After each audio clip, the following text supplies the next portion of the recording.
Um, Raila Odinga, the Azimio chief, he's opposed to the proposals made by the president in December last year. He has likened them to what was in the BBI and therefore says the president is not being honest, is being hypocritical. Based on that and what Kenya Kwanza are pushing, are we going to do this in 30 days? Yeah, Ben, this is a very interesting question, especially coming to me as the leader of Operation Indogatuzi, because we have a bill that we have sponsored, which is public initiative. We've collected 7.8 million signatures. And you know, civil society is big. They have pushed and collected signatures. We're waiting for IBC to be constituted to take the signatures. And that's why we propose that for the first time, if I can talk about what Wakili said, that what will be the solution. For the first time in Kenya, we wanted to have a constitution which is wananchi-led constitution, because it has always been political-led constitution, and then the political interest is what is sorted, and Kenyans remain divided, while the politicians divide what the constitution has brought. For example, the 2010 constitution allowed politicians to divide what was their senator, whatever, those positions.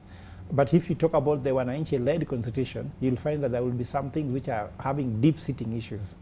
And I think that that is the direction to go. And if you look at the opposition that is happening here, I'm telling you what, I've been telling people, no politician is your friend.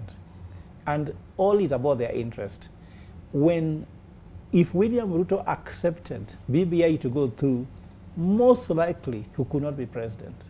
BBI looked like a succession constitution rather than a constitution that was for Mwananchi. Remember that they said the train has taken off, the referee is inside with the whistle, others can only watch outside.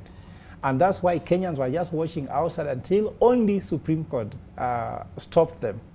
Which means that if we were to let them go what they are going, then we could be having a totally different country. And I can also echo what my colleagues have said. The basic structure doctrine of the Constitution states very clearly that there are some structures that you cannot move away from. We are in a pure presidential system, and we can't move to a parliamentary system through parliament. In fact, parliament cannot create a parliamentary system for themselves without consulting Wanjiko. It's illegal. I also went and actually worked on a proposed, let's say, petition to challenge the president memo that was written to parliament through to the speaker, and stated that immediately they gazette this thing, I'll go to court, because now, even at the moment, you can't go to court because it is still not been gazetted. And before gazettement, you can't challenge it. I actually have the petition waiting for him. Immediately gazette is we are going to court. And I am not threatening. It is whatever I said, I always do.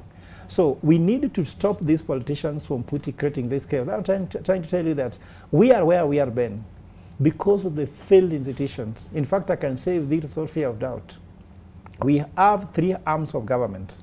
We have the judiciary, we have the legislature, and then we have the executive. Yeah. What has happened is that Kenya Kwanza has created the fourth arm of government, which is called State House, because all of them seem to report to State House, including the executive also reporting to State House. And that's why Parliament is only doing what they want. Parliament is doing illegal things. An extension. Parliament is just rubber stamping what State House says. Can you imagine, Ben, when I was listening to the interviews for CS interviews, Moses Wetangula, as the chair, tells the CS, congratulations, before you interview somebody? How independent is that? So all institutions which should be independent are not independent. In fact, in Africa, there's a curse. Anything that begins with the word independent is not. Any word that begins with democracy has no democracy, like Democratic Republic of Congo. You can tell me how much democracy exists there. So this curse can only be cured if people will be involved heavily. And I've been telling politicians, the fact that Kenyans are poor, the fact that Kenyans maybe are not having these degrees they have, doesn't mean Kenyans don't know what they want. In fact, the day we shall listen to Kenyans